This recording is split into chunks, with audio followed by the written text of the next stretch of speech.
Okay.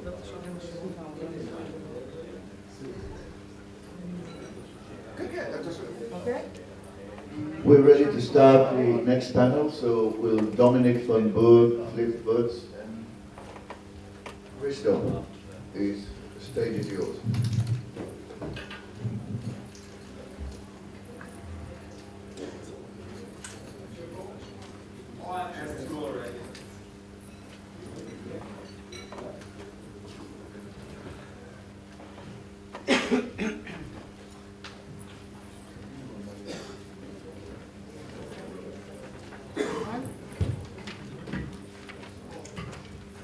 Can we start, Ike? Everybody hear me? Okay.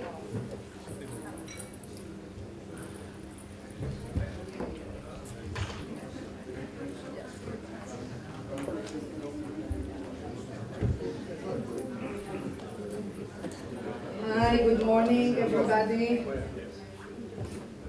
I'm happy to be, my name is Rachel Liel, Rachel Liel in Hebrew, and I would be happy to moderate this panel with my new friends that I've met today.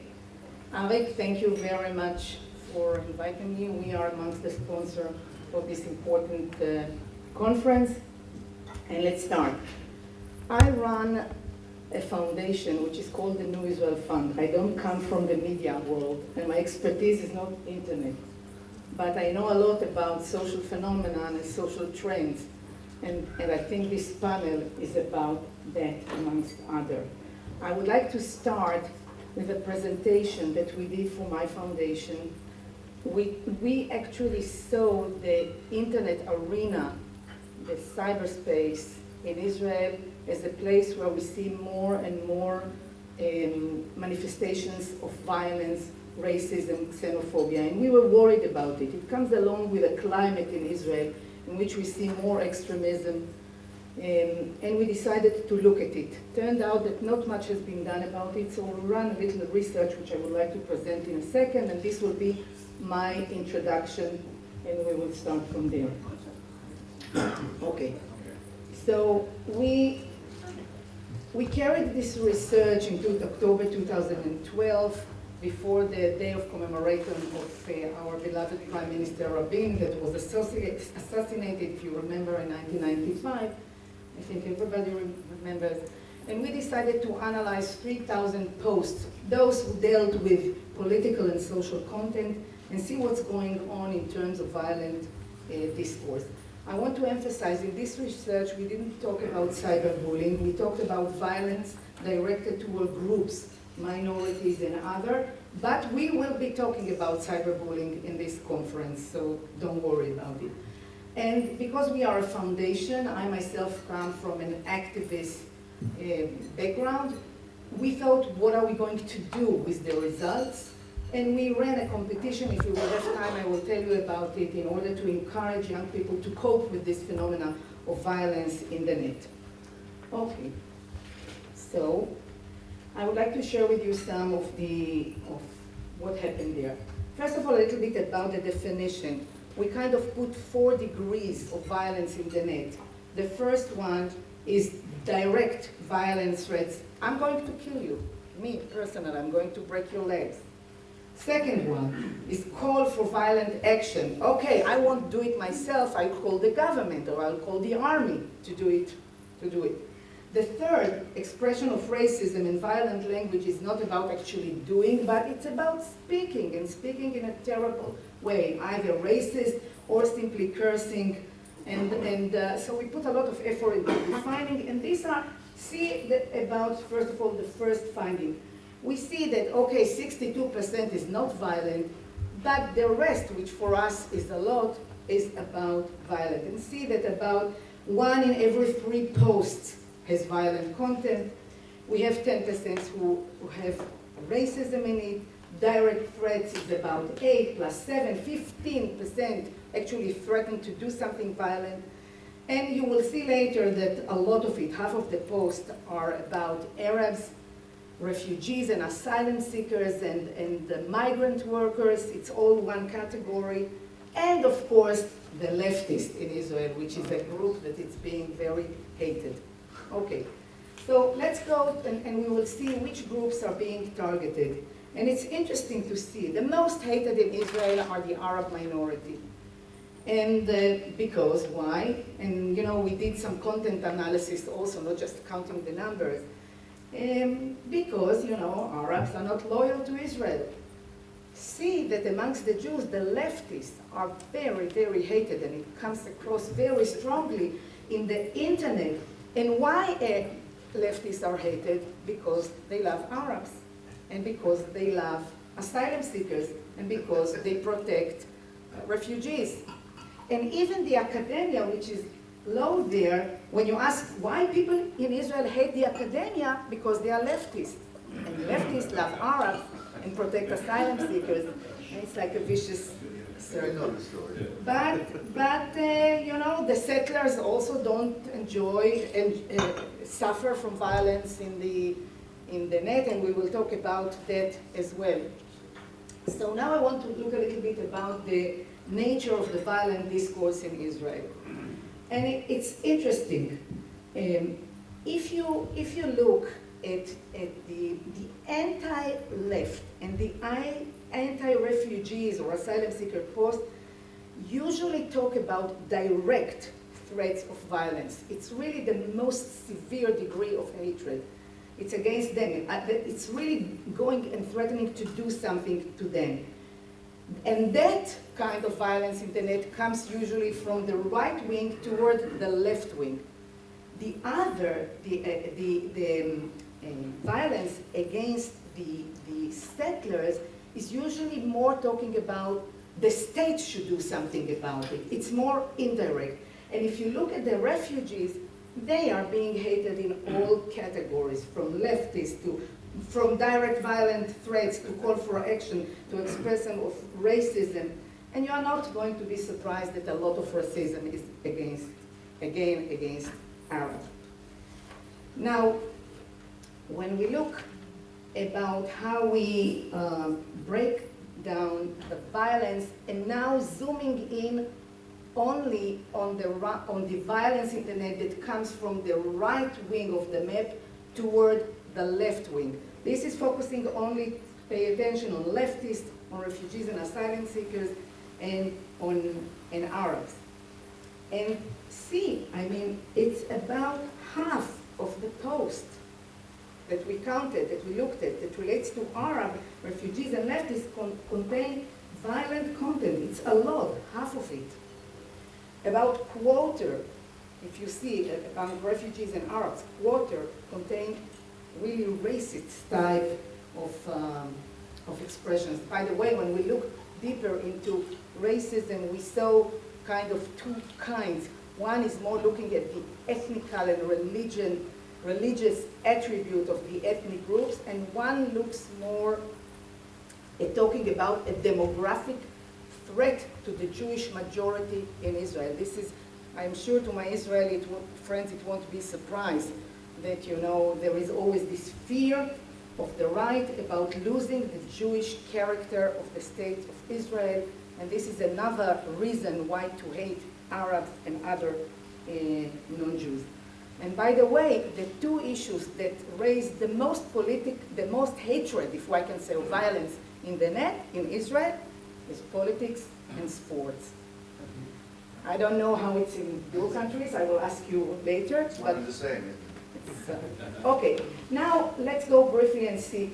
So violence in the net is there, but it has its ups and downs, and it has to do with what's going on in the society, which will not surprise you. So the peaks that you see here is always because something happened in Israel. Just to give you an example about the refugees, there was a very famous case of a refugee who've been, or asylum seekers who've been accused of raping a Jewish woman in Tel Aviv, and immediately you see a jump. If you look about for instance, the ultra-Orthodox, the ultra-religious in Israel, there was a very, very famous on Friday news in November last year, when there was a group of ultra-Orthodox, really ultra-Orthodox men spitting on a young girl in Bet Shemesh in Yerushalayim and calling her prostitute. Immediately you see a jump. So it won't surprise you, you are all professionals, that the net reflects what's going out there. And it has its ups and downs as well. And now maybe the last one is, where do we find this violence? And please notice that around half of the violent posts are found in talkbacks. Now, talkbacks in Israel are in the big newspaper. And you can go and write whatever you want. You don't need to give your name. You are completely anonymous. And it didn't surprise us that that in an anonymous arena, people will feel more free to say what's ever on their minds. We were surprised when we found that, for instance, in the Facebook, there are more direct threats to violence than in the talkbacks, even though the Facebook's supposed to be a non-anonymous arena. And it's interesting, we kind of talked with my friend Nevo, we tried to find explanation to that. Maybe, dafka, as we say in Hebrew, in a place where you kind of get out of the closet with your friends on your pages and you feel free to say whatever. But it's an interesting finding in itself. And so to finalize, I would like to say, and again, I'm stressing, we checked violence against groups, sectors in Israel, not against individuals like we do in cyberbullying. So first of all, we feel that Israel is becoming more extreme, more racist. We find it in here. We don't have benchmark to compare, is it a little, is it a lot? Intuitively, and again, I'm not a scientist, we feel it's a lot. But we do need to compare it longitudinal and with other countries, and this is some of the stuff that we will be doing here to see what's going on. And again, our interest as a foundation is, so what is it that we are going to do with this as a foundation and as others? And that's, I think, the main issue for today. So first of all, my friends, if you would like to introduce yourself in a second, and also say what is it that's going on from that point of view in your countries as well. And of course, I believe that the main question for this discussion will be about regulation. That's one way to do something about it. Okay, so would you like to start? Okay, thank you very much for this interesting introduction. My name is Flip Voets. I'm the secretary of the Flemish Press Council in Belgium. I am not aware of such an in-depth analysis of the posts, internet posts in Belgium, but I think if we should make such a research, the results would be more or less the same. There is indeed what a relief. I don't know if it's almost half of the posts that will be insulting or racist, but a lot of them, there is a real problem. I think it is a universal problem that we see bullying, hate speech, racism, sexism, homophobia among the posts on the internet. When the different media companies established and opened their own websites, they made, of course, use of the possibility for interactivity with their readers, with the users. So we saw in the first step that most websites made it possible, sometimes on every article, to give comments and to open a comment box where people could post. And this was not moderated, not monitored, and very soon you saw these kind of abuses. The idea was, well, this is a positive thing. Internet gives the possibility for interaction with the public, with the audience. The wisdom of crowds we have talked about this morning, and this is also, well, people know better sometimes than the journalists. They can add information, they can give useful information, but I think this is sometimes a very idealistic idea when you see the reality of those posts. A second reason for leaving it open is, of course, that monitoring or moderating such forums is very time-consuming and costly. And media companies are in economic problems, so they are reluctant to hire people as a moderator. And the third reason, I think, why they left it open for people to give comments is, well, it was mainly the marketeers who told me, well, the more clicks, the more viewers you have on your website, the better for your website. That will generate an income, revenue for advertising.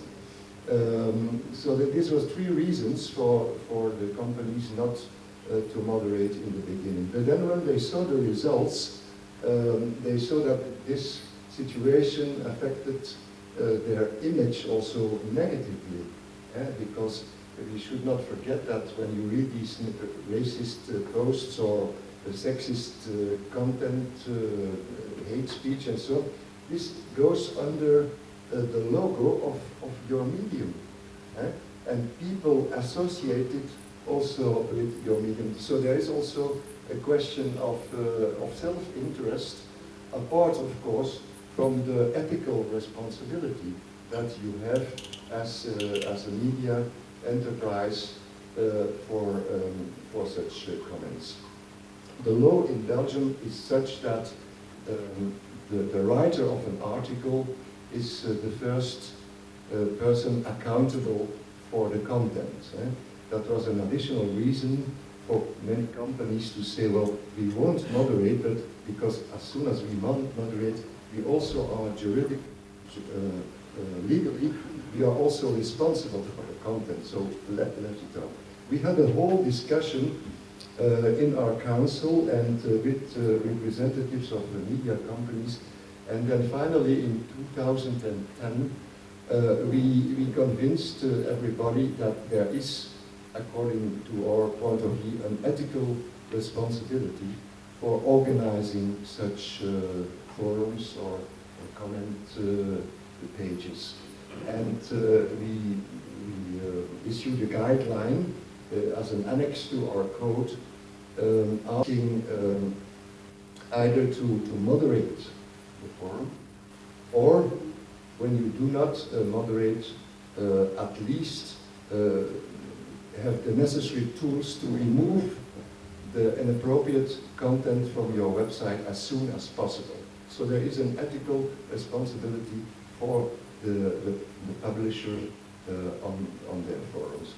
Well, after 2010, it still took some time, but we see now the evolution after some incidents, and there are still incidents, that the most websites do not really moderate, they have not really, but they have tools to monitor, they take away negative comments, and they give also less possibilities. Before it was almost possible on every article to post comments.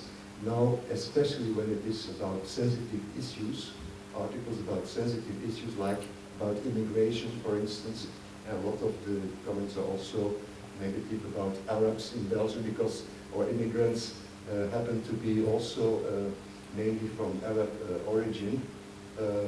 They don't offer the possibility anymore. There is no possibility anymore to comment. Another thing that we have asked is no anonymous comments. So we need a registration from the user. Of course, there still can be abuses. They can take a nickname or so that. They can write anything. Yeah, it's true, but at least it is a step.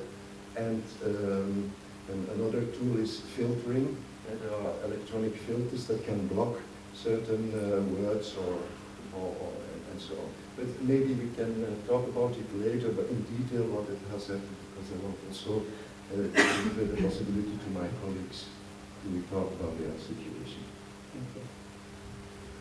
Thank you. My name is Risto Uimonen. I come from Finland and I'm the chair of the Finnish Media Council. When I saw the figures, I was amazed, nearly shocked. When I saw the figures. We are not as Israelis. Yeah. You know, Itai said before that Israeli fight all the time, and he meant with our neighbors. He didn't say that we fight all the time also internally. Yes, that's came into my mind too, immediately after shock disappeared. Because you are living in a very, very hostile and dangerous surrounding, and this is one of the explanations for your figures, I believe, too. You know, I come from a totally different country. Finland is a very stable democracy. Freedom of expression is one of the best in the world, along with other Scandinavian countries. And basically, we can say also here in Israel or elsewhere that people have more possibilities to express themselves than ever before. Because, you know, previously when we had the traditional media, so journalists worked as watchdogs or gatekeepers, and they could control what is published. Now anybody can publish anything, and that is in a way a good thing. But I see that it is very necessary, and this is what we do in Finland, or are very eagerly doing in Finland, that we want to separate the discussion which is going on the website. Oh, I switch mic. yeah. Now, maybe you hear me. Okay, in Finland we regard it as very important that we make a very clear distinction between the so-called traditional media and social media. And we cannot control the audience, the public. They can say whatever they want. But it is always possible for this self-regulatory system to set rules how the editorial offices are handling these pieces that people put up on the conversation or discussion sites which are kept up by the media. And we did it a few years ago. We decided to restrict the freedom of expression on our sites. And we did the same as Flip told. They have done also in Belgium. That we set the rules annexed to our journalists' guidelines, where we oblige the editorial offices or editors, basically editors-in-chief, to monitor the content on their websites, discussion sites. And if there is I can later come in a more detailed way to the criteria, but the content that is regarded as inappropriate, it must not come out if a paper or medium is pre-monitoring its discussions. But if it's not pre-monitoring, it's afterward monitored, so the inappropriate content must be removed as soon as it is noticed that there is content that should not be there. And it's a law? No, it's a law. It's this is an annex to journalist guidelines. It's a code of ethics, but we don't call it a code of ethics. We call it journalist guidelines. This is our code book. But this we have been doing this a couple of years, and I can tell you that we have been quite successful in cleaning these pages, in cleaning these discussion columns. And we in the traditional media, we regard it very important, this distinction between the social media and traditional media. And we want to say to the public and especially to the parents or children that you can rely on the content that we provide on our websites, and you can be confident that your children can come and read them. And we believe that this is a more important cornerstone, is reliability, than the interest that wild discussions arouse. My name is Sarkar Malako. I'm working in the Israeli Broadcasting Authority, radio and television, in my tongue in Amharic, that's the Ethiopian language.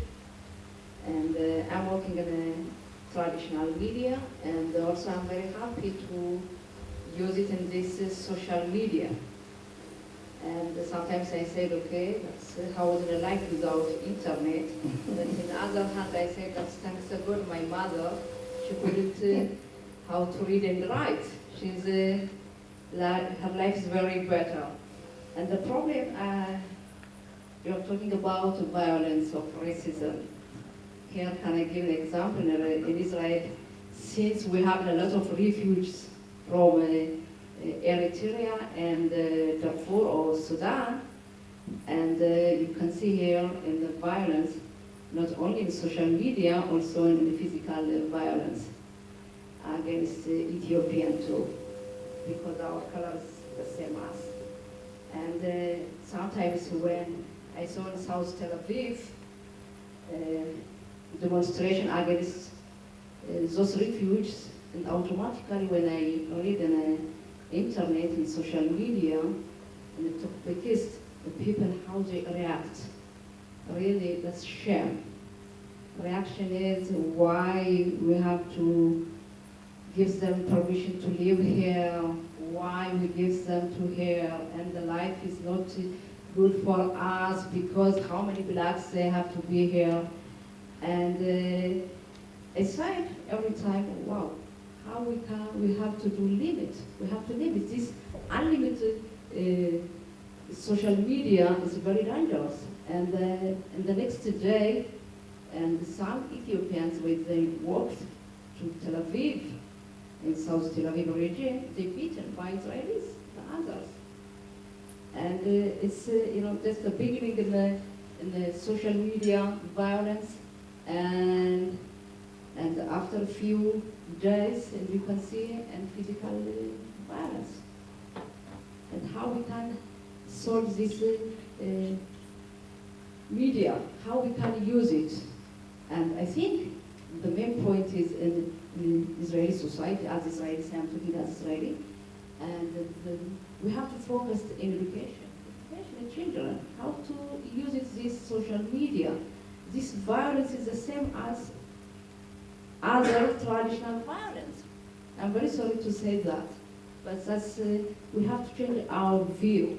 We have to educate them. When you hurt someone, or when you use it in violence, and maybe now in social violence, and the next time, and physical violence, and also you have refugees, Arabs, everybody. I saw this one, and I think the companies, they have to take a responsibility.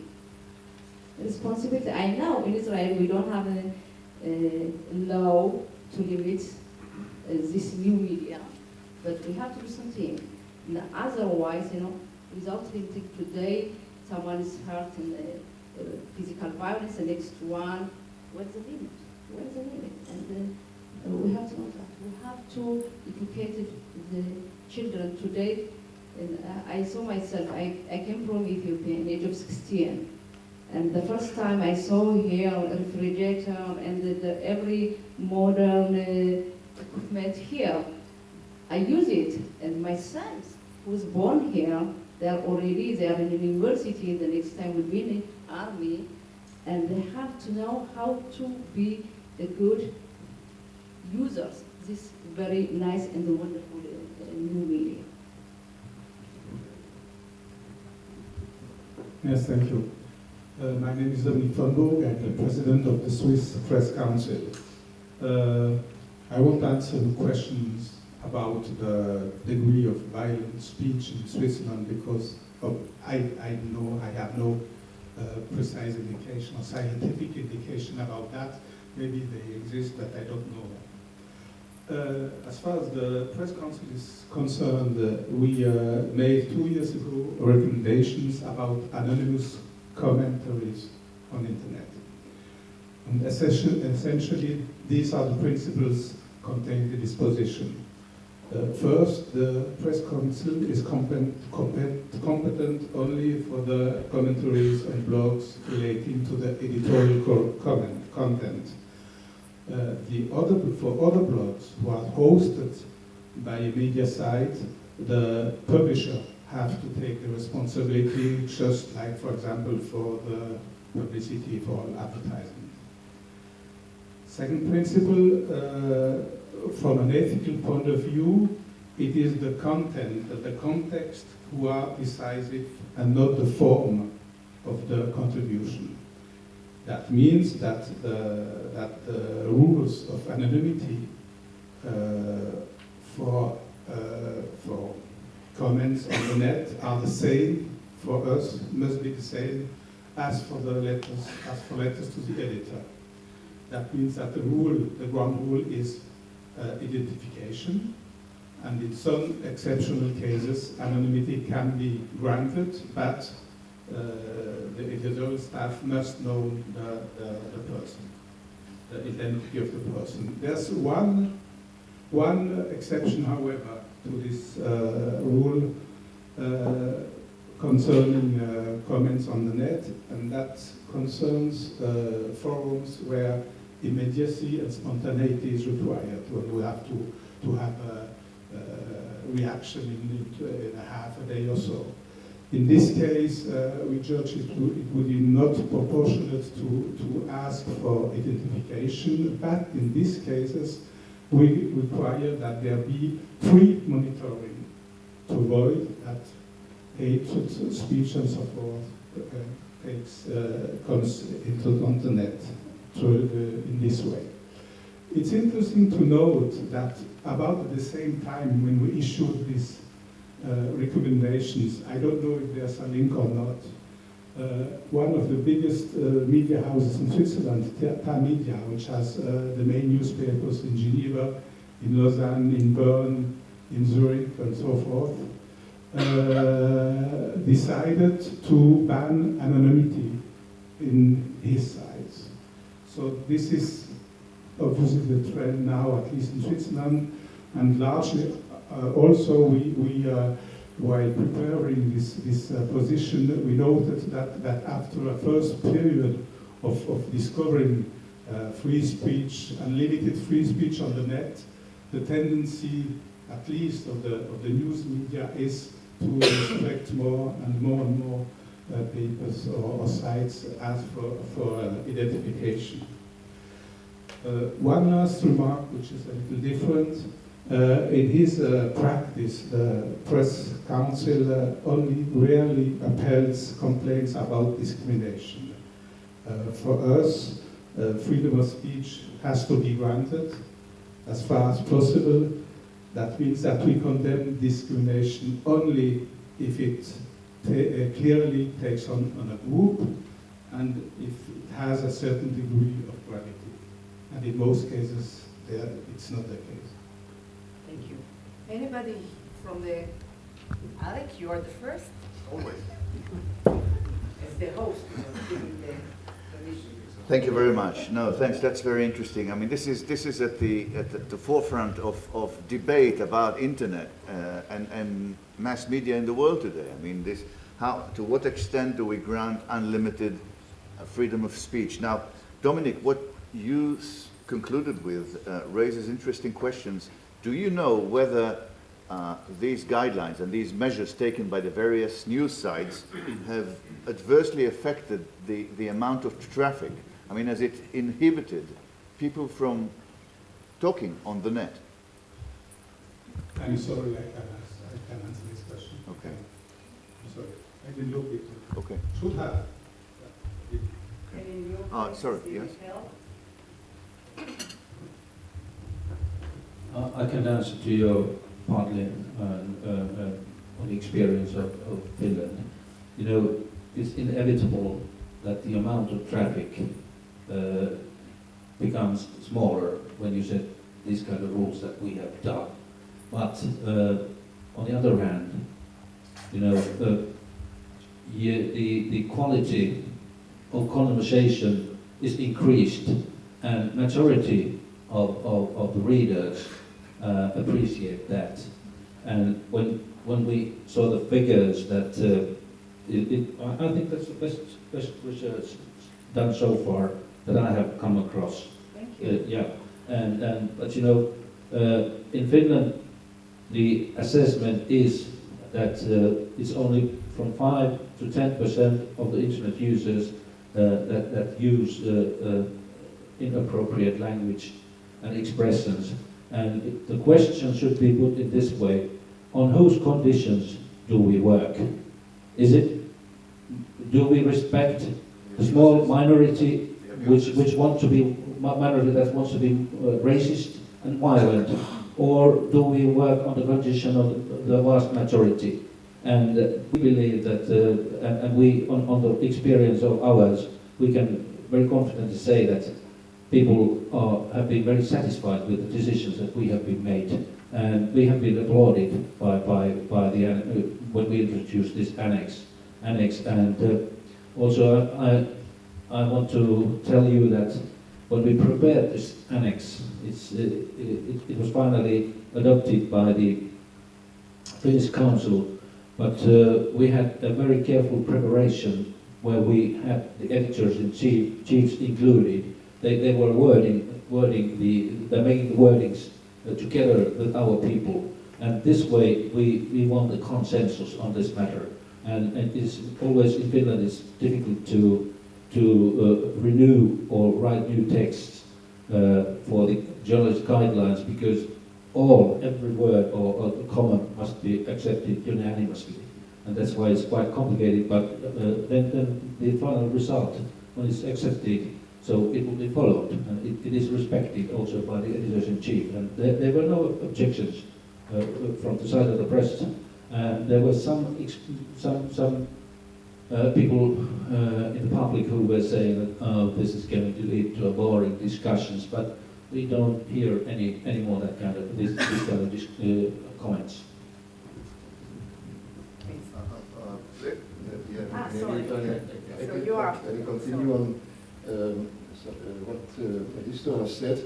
There has been, it is true, Risto, that there has been a researcher from the University of Brussels a couple of years ago that showed that from every 100 visitors to websites, there are some 10%, 5 to 10%, who are actively involved in the discussion, and that 1% are very active involved in discussion. And it is often in that only 1% that you find the people who send this hate speech, continuous insults, racist things, and so on. And then the reason is that we thought, why should we give so much voice for that 1%, while they are sometimes also sending away these 90 other percent of, let's say, serious people who want serious information and who get irritated by reading such readers' comments. So that was another argument to convince the publishers to change their rules. I think the situation in Belgium has improved the last couple of years. As I told before, there are less possibilities to react, and those sites who give possibility, they monitor more closely. But the situation is still problematic. What we see is that now this, let's say, this group of hate speeches, they look for other sites where they got more space. And by coincidence, next Tuesday I have a meeting with somebody from our Center for Racial Equality who are very, very worried about one website, who is still a journalistic website, but a website who always tries to go a bit further, and so. And then we will invite them for a discussion, and if they don't change their rules, there will be a complaint against them, and then we will have a decision later on. And it will be the first time, because until now, when we had incidents we always managed to have a settlement. The comments were removed, and or the rules of the game had changed. That this is a problematic website, and you see that people, well, those people, they try to look for places. When Facebook and is concerned, and so we don't have no remedy. It is social media, and we are only dealing with the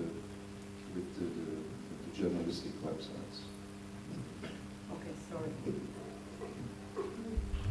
Yeah, sorry. Just talking about survey, I just wanted to add by saying that at UNESCO we're just now about to finalize a survey about the extent and nature of hate speech in online media. So not just social media, but online media and in Southeast Europe. So it's in 7 countries, and I was very interested by what you were presenting and also the answers, because the whole idea is to come up as well with some recommendation on how to best address this issue, because the first results of the survey show that at least in Southeast Europe 10 years ago, or even more, it came more in the online media, it came in the media, it came from the journalists themselves, and right now it has switched to the readers' comments, almost not exclusively, depends on the different countries, but now it's really like just in these comments.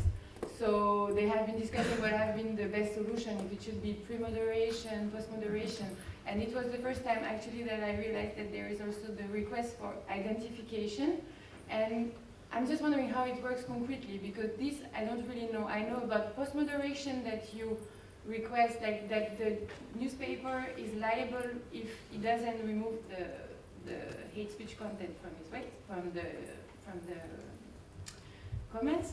But identification, how does it concretely work? Let me just, before you, there's one American paper introduced a system of identification which I personally loved. The first time any user, any IPU goes into the comment section, it wants 99 cents via the credit card. Now the system goes into the credit card company's list, checks out that the name corresponds to the name that this guy is given, and that's it. For the rest of his life, he doesn't have to pay anymore, but the system will know, and it will say, Mr. Joe from that town, that's it. Which newspaper? Can't remember. I put a news item about this on my website 2 years ago, and I love that system. 99 cents, everybody's happy. And people don't like to pay if they don't have to. So Make it 9 cents, but so long as you get checked. You over there? Yeah. Just a short comment from Northern Europe. Yeah, I totally agree with Risto, and our experience is about the same. We have had complaints from people who are not allowed to post comments. We have several, and our answer has always been, well, it's up to the editor. The editor can decide that you, for the rest of your life, is not allowed to comment on our pages. This is on our website. That's up to the editor.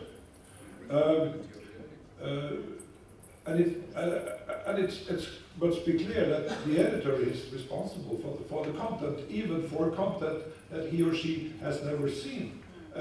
Also on pages that are not pre-monitored.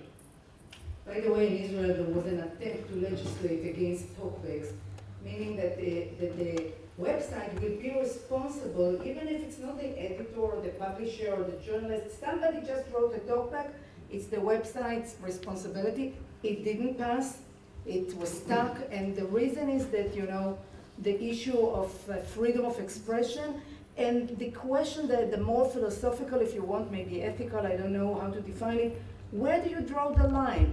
What makes something, you know, that's a hate speech and that's not a hate speech?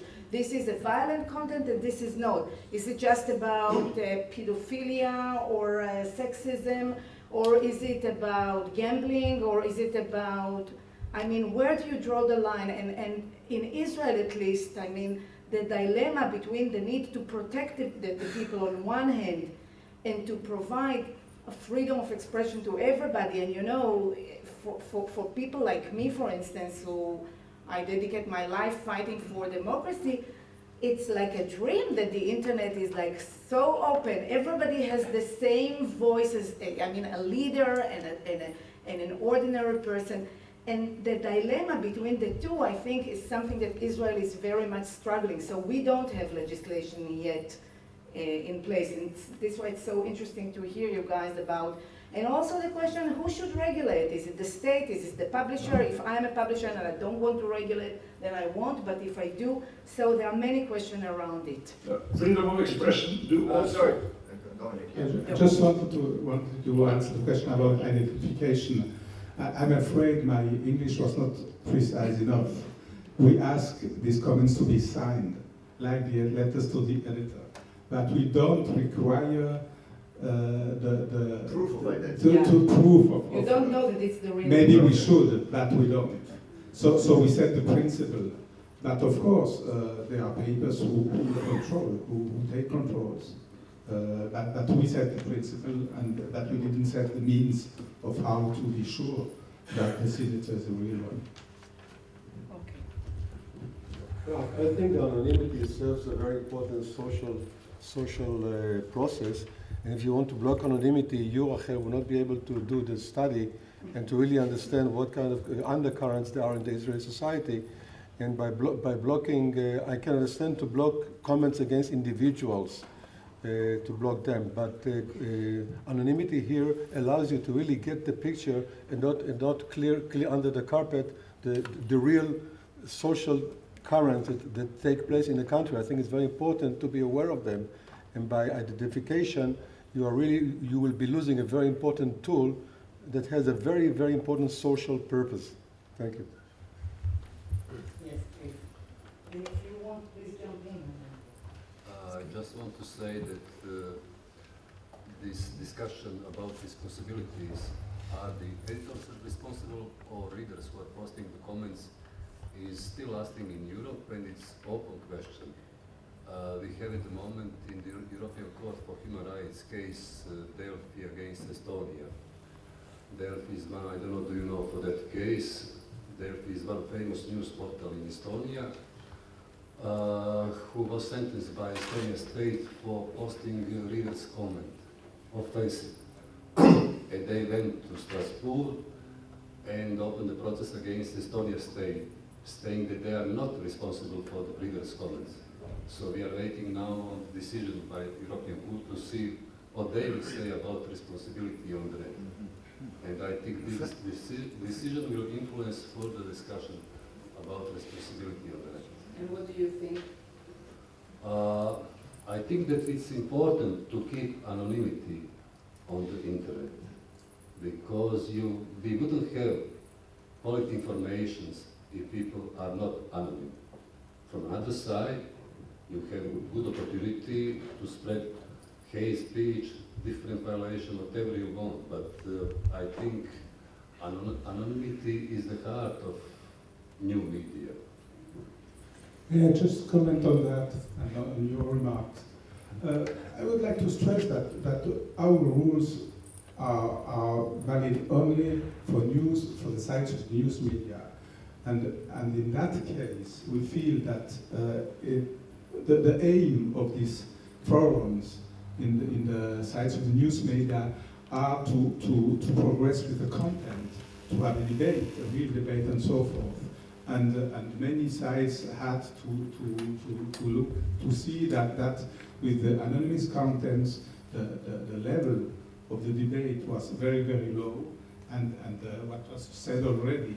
So I'm not saying anything about anonymity on the social networks and so forth. That's not our business. But as far as the media site is concerned, if the aim is to have a real civic debate, we have felt that and that there's no reason that the rules should be different for this kind of tool.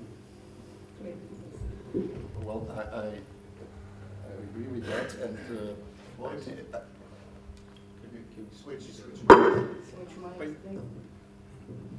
I agree with that, and I think that there are other tools to know what the thoughts are among society. other than these comments, which don't reflect, I think, really how society thinks in general. In our guideline, we say that we don't allow, we ask identification for the people who posted, well, or a name, but in certain circumstances, anonymity can be important, but then the editorial staff should know who posts the comment. Because of course you can have sources who wants to remain anonymous. So it is still possible to post anonymous comments or information, but the editorial staff should know who is behind that. Okay, I think anonymity, one of Israel's former Prime Minister, Ehud Olmert, I remember one day he said he's not a popular Prime Minister because in the talkbacks they are not wrote about him. And if he will be if he decides to be in the famous Prime Minister, he has to pay money for talkbacks to write to him. And I think anonymity, what's the limit? Until which limit we can use it? If sometimes, you know, when we saw in the social media about some topics, and we said already now nobody's looking at that. They said, okay, it doesn't matter, the topic is they just wrote, and nobody's takes them seriously. And on the other hand, also we can see in the against women, against ultra-Orthodox or something like that, and the next day everybody's talking about that.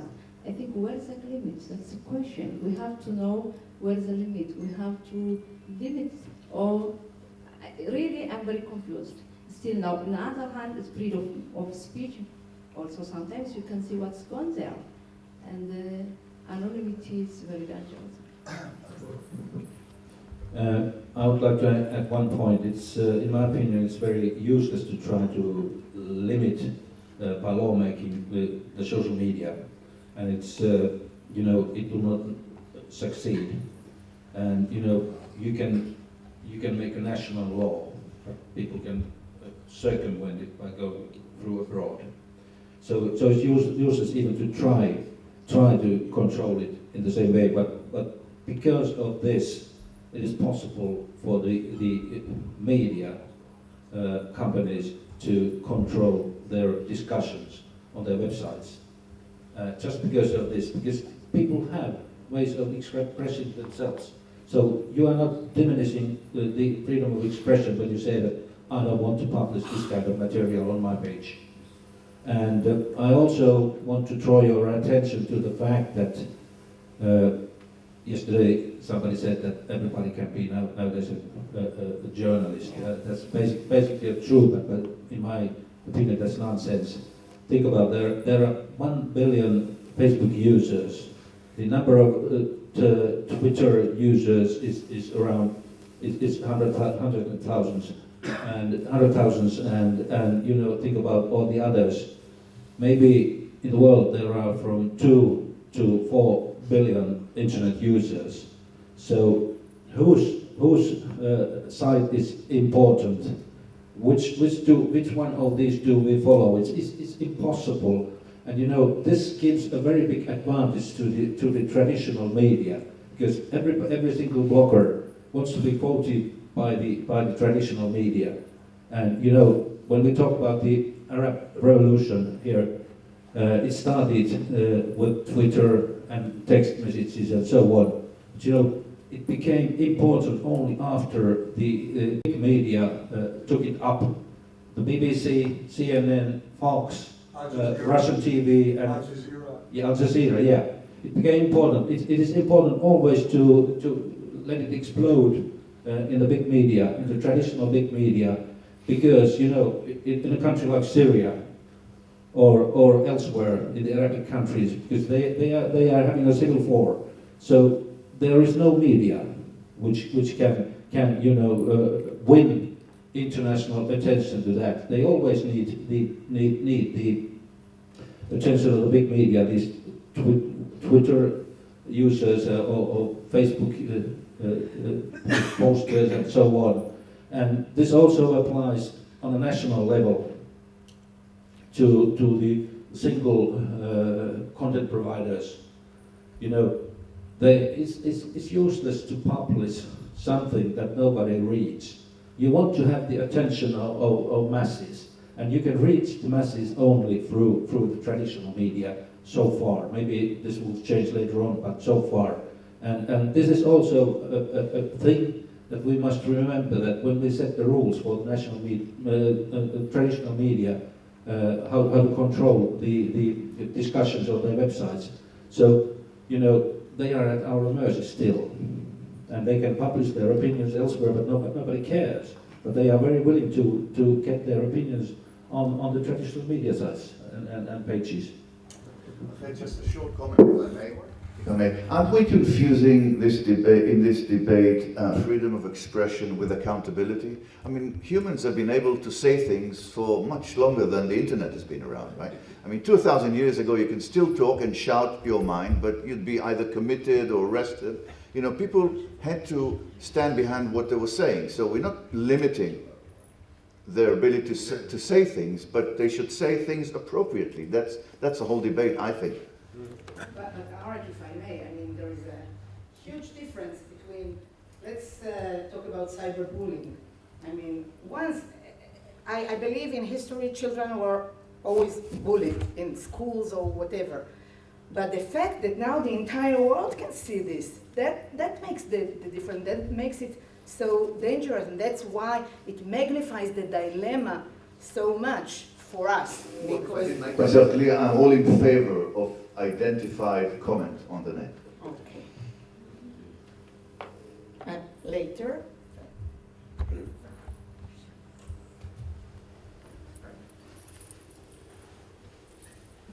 I think, if I may say so, there are a couple of problems. Can this be heard? Yeah. There is the legal situation, which, as our colleague from Estonia points out, is not clear. And newspapers in my country are divided. One major group of newspapers believes that they have a responsibility to their readers to monitor all user-generated content, and they monitor it quite closely. Another group of newspapers believes that when it is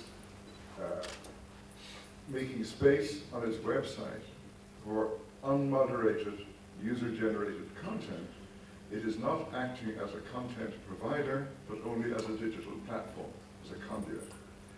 Now, if you read closely, and I have had legal opinion on this, if you read closely the e-commerce directive of the European Commission, the newspaper's case that they are only a digital platform for unmoderated comment is not a strong one. So that argument remains to be resolved.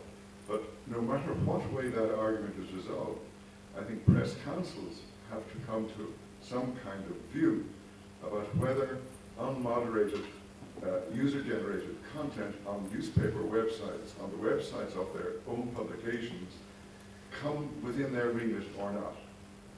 And it's difficult to see that they could come to any decision on that without the agreement of the newspapers. At the same time, there's one particular newspaper I know that has a policy that they don't moderate user-generated content, which is usually anonymous, and I won't go into the anonymous issue because it's too complex. But they say that if they get a complaint about hate speech or whatever, they will take it down immediately. Now, if we in the Press Council of Ireland, my Ombudsman's office, if somebody complained to us about user-generated content on a newspaper website, and the newspaper says, well, they complain to us and we take it down straight away. But if the complainant says, that is not enough, it was there for hours or days, it may have gone round the world, I still want you to investigate it and make a decision on it. That's a difficult situation for any press council. And also, if somebody, if the complainant is in that situation, if he sues the newspaper in the courts, and the courts decide that he is right and give him money from the newspapers, that shows the press council is useless.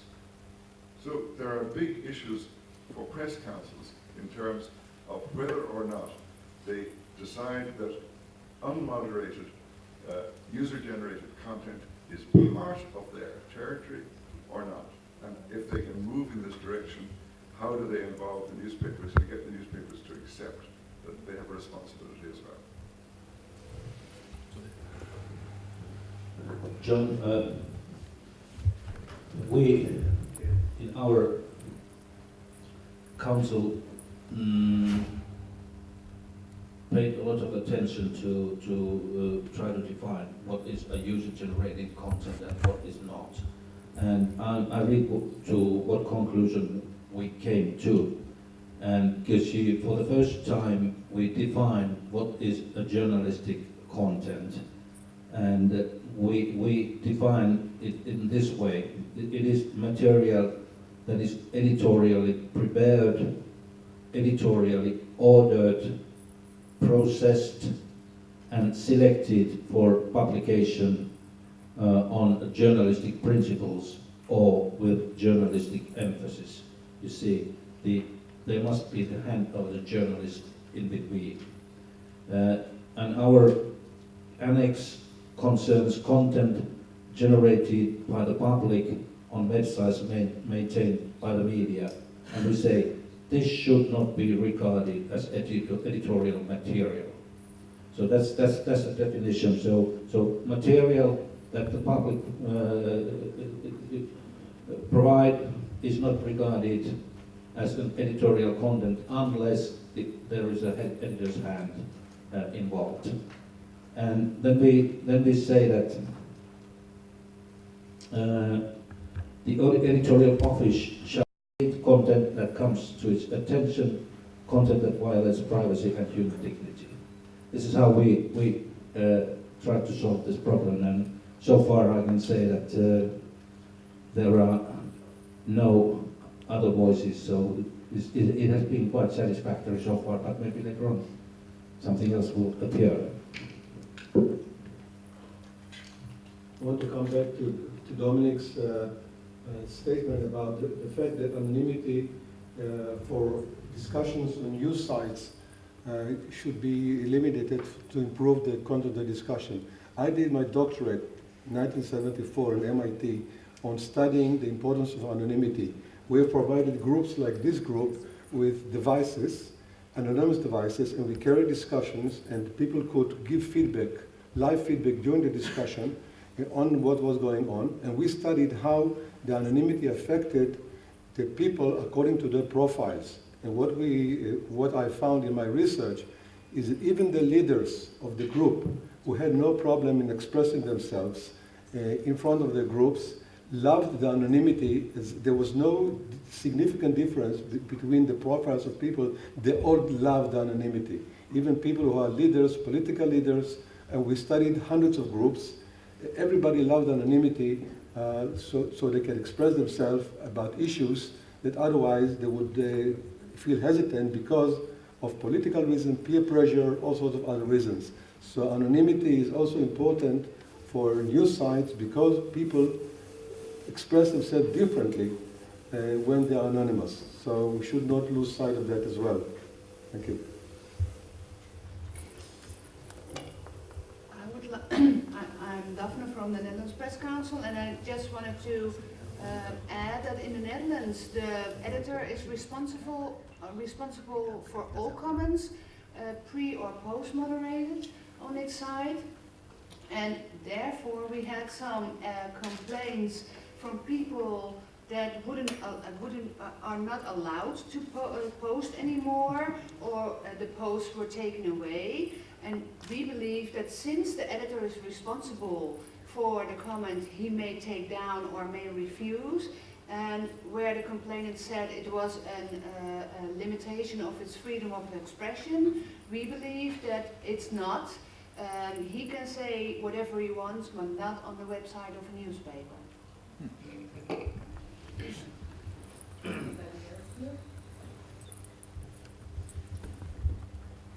Thank you. My name is Jaewon Kim from Press Arbitration Commission of Korea. I'm a professor teaching translation in a college. And so I want to remind you the word responsible is derived from the word respond. And so readers should, if you regard readers' comments as a kind of responding, I think we should, they should disclose their name by being, for being responsible for their comments, even though in a cyberspace. That's all. My opinion. You know, you were talking about a lot about how the publishers or the editor is actually the responsible, takes the responsibility, or is accountable for this offensive and violent content. But do you think that there is place also for the state, for government, to legislate, to have laws that talks about it, maybe about cyberbullying or others? Where is the state in this story? I mean, on other arenas of my life as a sociologist, I know that the nation states are losing, so... There are libel laws. If a newspaper publishes, and it's not important if it is anonymous or it's a talkback, but if a newspaper publishes, there is the libel laws. The problem is that the internet is not only newspapers. There are a lot of hate talks from all over the other anonymous sources. That's the problem. And that it goes borders, it's a global phenomenon, not just limited to one country. Okay. Look, the problem is that internet is not, in many countries, internet media are not regulated. We have all law and all legislation about traditional media. And if we are talking... Louder? Louder, yeah, into the microphone. Okay. For example, in Montenegro, where I'm coming from, we have all media law, and in that law we are saying that for content is responsible editor. So, for example, we just have to add that for the internet content, but I mean journalistic website, not social media, I think another problem, are responsible also editor. And after that, it's an editor to pre-moderate and or post-moderate the content. It's on him, but it is his responsibility. On that way, we will eliminate these violations on the reader's comments. What about social media? Oh, so I have no idea about social media because, what we are talking about. Look, we are in the situation that few years ago only some of us have been journalists. We are now in the time where all of us are journalists. So what to do with this? Can we regulate all of us? Because we are living in a completely new age and new rules. Just want to give one more answer, if I may. Of course, I respect your study, it's interesting, but I believe that the medias are a special environment in that sense that the credibility of the medias is founded in great part on the fact that people know who says what, who thinks what, who has what interest. And the first who is very important. Why do we give such importance of the naming of the sources, for example, in a story, and so forth? And so in the same sense, we feel it's only logical in the sense of the credibility of the medias to have letters to the editors which are signed, and you have commentaries which are signed. So we know where an opinion comes from. One more answer, if I may. Of course, I respect your study, it's interesting, but I believe that the medias are a special environment in that sense that the credibility of the medias is founded in great part on the fact that people know who says what, who thinks what, who has what interest. And the first who is very important. Why do we give such importance of the naming of the sources, for example, in a story, and so forth? And so in the same sense, we feel it's only logical in the sense of the credibility of the medias to have letters to the editors which are signed, and you have commentaries which are signed. So we know where an opinion comes from. Yes.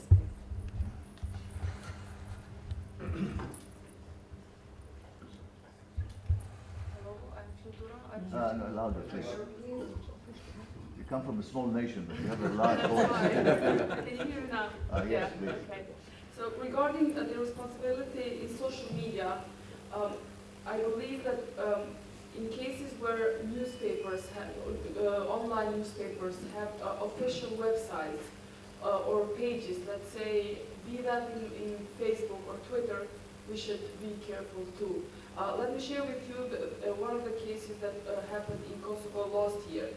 In December last year, one of the magazines, which is produced four times during the year, they published their magazine called Sex. They were dealing with the rights of, mainly with the rights of LGBT community.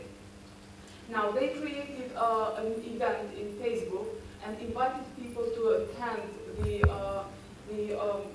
publishing of the magazine.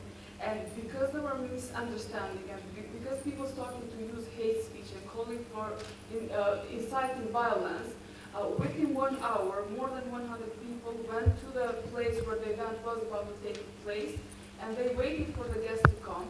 And once they were inside, they entered inside and they started to beat them. And after that, they had also a party which just started, and they continued the violent actions within the party. And more than 100 people were waiting outside from the party because they wanted to continue to beat and to do horrible things to these people. Now, this resulted directly from what happened in social media. And I believe that first it was the responsibility of the creators of the event to remove hate speech and to be more responsive towards that. But the event happened, and as a result, we have the first case on hate speech in Kosovo. But the interesting part is that 3 people who are being charged are not those who commented online, because it's difficult to trace them.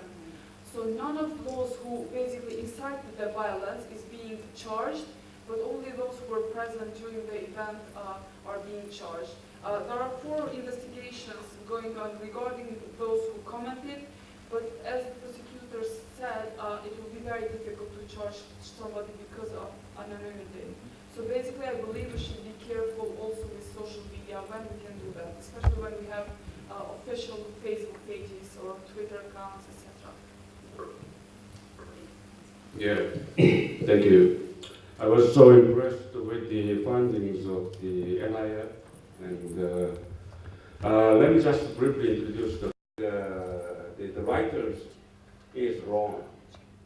So the effect and the influence of the talkbacks is not so influential, just reinforcing the concurrent ideas. That is one big findings in my country. And secondly, I want to say that although the origins of the anonymous talkbacks was that to encourage every person's participation in the public space, but this kind of the garbage full talkback shows that it degrades the credibility of all the internet talkbacks. So I think that more and more people do not want to see the talkbacks in the internet. They just see the content that was written by the professional journalists.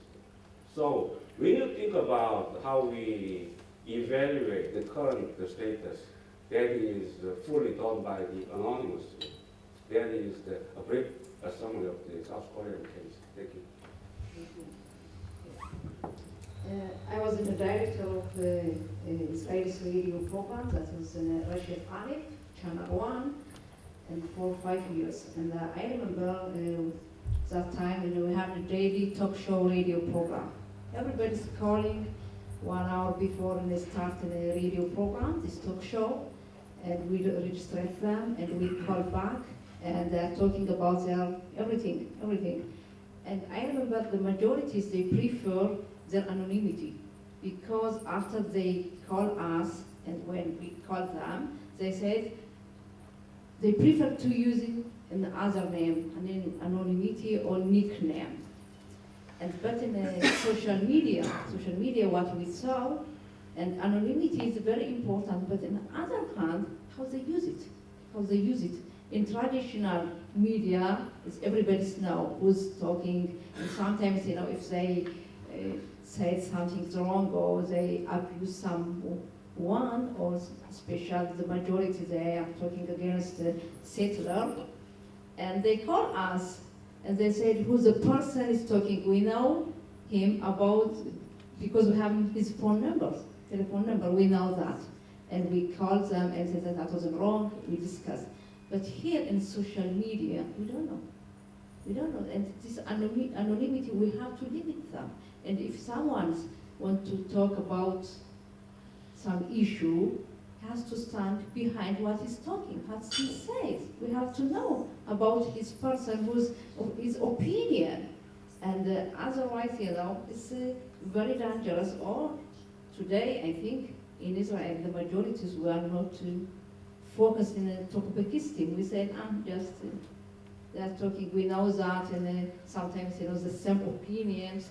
I remember 2 years ago, that was in Marmara, in a Turkish ship, and within 1 hour, over 3,000 Turkists wrote about against Israel's Knesset member Hanin Zohabi. Yeah, I remember. Yeah, I remember. In Arab. In Arabs, and I think everybody has to stand behind what he wrote and says.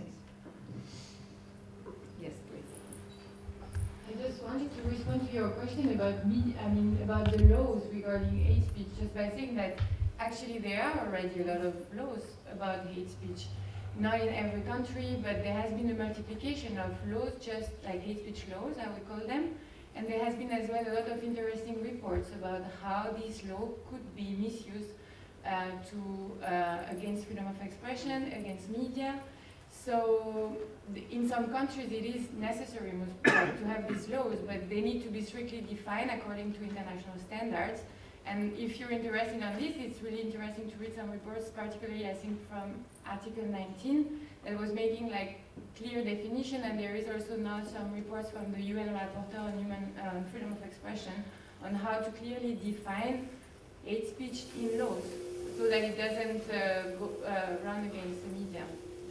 Talking about regulation, some people say that actually it should be international because abuse in the internet is a global phenomenon. It's not limited by boundaries of one country or another. It should be maybe international bodies who are doing it, like UN, like others, especially when there are nets who cross borders. What do you think about European Union? I don't know, you are my friends from Europe. UN, other international bodies, the International Council of Press We'll Councils. be discussing this in the final session, but Marina is the so? competent person. Nicolat לדעת גדולים. Absolutely. Yeah, I am the European Union today. So no, I just wanted to share my experience and complete a little bit what the colleague from UNESCO was saying. There is of course already legislation, and there's EU legislation on hate speech, also on child protection, but it only concerns audiovisual material, whether TV or online, for as long as there is editorial content. That's, we don't have competences beyond that. But we are being confronted with these type of situations, in particular very often in the field of child protection as regards websites, social media, where we have no competence. And we've been trying to explore, and I can tell you the experience I had when at the beginning I was working for Commissioner Nelly Cruz, and she started to dig into this matter when she arrived. And her idea was to say, okay, let's just talk to all the social media and try to agree on an international level, of course, because most of them are, by the way, located in the US, whether to agree on several standards and rules. And the reaction was very negative, even if we, in the end, managed and we created what is called the Kids Content Coalition with all companies from all over the place. But the reaction in particular from some US companies that are doing quite well in this field was very negative for the following reason. We went to the US, to the headquarters of Apple, who told us, just sit. And it was Tim Cook. It was an experience that I will not forget. I'm going to call my technicians. And he put them in front of us and said, look what we do to protect the children. And started to explain to us all the mechanism that they have. They are one of the best in class on that. And of course we were amazed. And they told us, do you think you know more than us? And of course, the little people in the European Commission, we know a lot of things, but we are not as smart as the engineers of Apple, for example. So he said, how could you ever regulate on something where we are smarter than you, and the people that are breaking the law are smarter than you in this field? And by the way, by the day you adopt a law, everything will have changed. And they are perfectly right. And this is why we, in this field, are more focusing in self-regulatory measures. And we'll discuss this later on, but I don't see other way. But then when you go to companies like Apple, we have had problems in the opposite way, because they have their own codes, and they have values that sometimes don't correspond to the values we have in Europe, and in particular in issues like pornography. They are much more closed than we are. And for example, we have constantly problems with editors of books that are being forbidden to have an app because it is considered that is morally not correct because you see like a little part of a naked body, or even on Facebook, or on Facebook where a very beautiful artistic piece of art are forbidden, and then suddenly you see women with the breasts completely hidden, and it's kind of. And people complain to us, where's our freedom of expression? And we can do nothing. I mean, this is a private company that has their own values and are posting their codes. So, but do you believe that a continuous dialogue like this, even this one seems to be very unpleasant to say the least. Yeah. If you continue speaking with Facebook and Google and Apple, do you think it will bring? That's the only way, I think. Because also it's a way to bring the others. And in a way, at the end, they join the dialogue because of matters as we were discussing today and yesterday, at the end of the day, of reputation. Because it would be really naturally seen that we come and say, we have a dialogue with all the social media, but, you know, Facebook didn't want to join to protect the children. So, okay, at the end they join. And I think it's useful even for those that are very good, because they can share their practices with the others. And Navo told me when he prepared me to this that if Facebook would be a country, it would be the third biggest country in the world, which is quite amazing when you think about the concentration of power in one group. Yes, please. I agree on what she said, that it is quite impossible to try to limit the use of social media by international laws, and basically you can think that, for instance, United Nations can make a resolution like that of the Human Rights Declaration of the Human Rights, is something like that, but it's only a recommendation. But in my opinion, that is more than nothing. But you know, it is basically it's up to the national lawmaking. And for instance, in my country, in Finland, also like in Belgium, everybody is responsible personally what he or she says or writes or expresses. And but the problem is that yeah, and we have had some court cases where racist expressions have led to fines to these people who have used them. But the problem is that usually those who use the most violent language and expressions are never found. And as I mentioned earlier, if you have a very tight national legislation, so why not circumvent it through American companies, and so no one will ever be able to trace you. So it's ineffective in a way. Ineffective and useless to waste time for trying to achieve an international law. But maybe some kind of declaration is necessary. I want to finish with cyberbullying for 5 minutes. Is it okay, Arik? 4 actually. 4? Yeah. So I'm delighted to be the bad cop at this conference. Okay. Simply, 5. We're We're all friends. We're all friends. We're all friends. It's simply we feel as parents that this is maybe the most touching. Everybody who is a parent and witnessed some of this is unacceptable. And unacceptable is really an understatement. What, in this state of affair, with things being as they are, what can we do to protect our children from cyberbullying? Nobody has an answer. It worries me a lot. We should give another very special session for that and to think about it. Because this is, I think, the place where people feel the most vulnerable and unprotected. Well, it's all tied together, I think. It's all a question, you have to decide to make a moral judgment on whether we should, which basic human principle takes precedence: accountability and responsibility and freedom of expression. As parents, when it concerns our children, we don't give a damn about freedom of expression, right? When it comes to security, we don't give a damn about freedom of expression. So before we get to the stage where we have to be dictatorial about keeping our children safe, we should maybe take the middle ground here. Now, we're not here about limiting freedom of expression. Really, we're just trying to make sense in a verbal jungle, if you like. And it's all tied together. It doesn't matter who do you abuse and who is the suffering party. Could be your child, could be a politician. Well, do you want to comment? Yeah, well, you were asking for how to protect the children.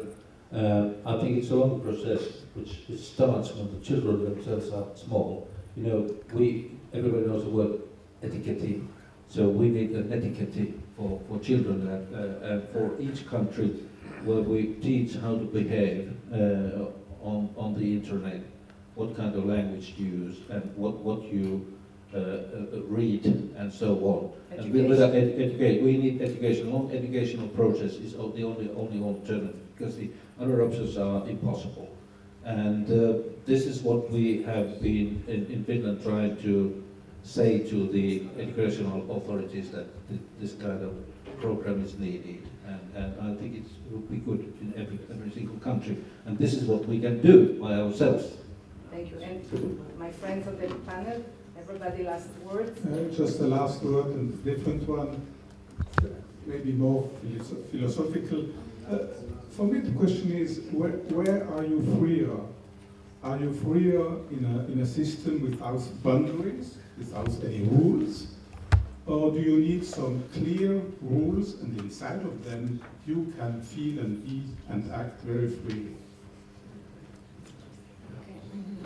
I think about kids, the main point is education. Education that's in the beginning starting at home. And I know some schools in Israel also, they are working with this issue, because some kids, because of social media, a friend of them wrote about them, and they want to visit more in school. And that's the main point of education. Thank you. Well, I think that in this field, like in others, in a world of an overload of information of all kinds, journalism can only survive if it makes a difference, and if it is serious, fair, and accountable. Thank you very much, my friend from the press. You are doing an amazing job. Thank you so much. Thank you. Lunch is being served across, well, you know where. We'll meet here again at 2 o'clock.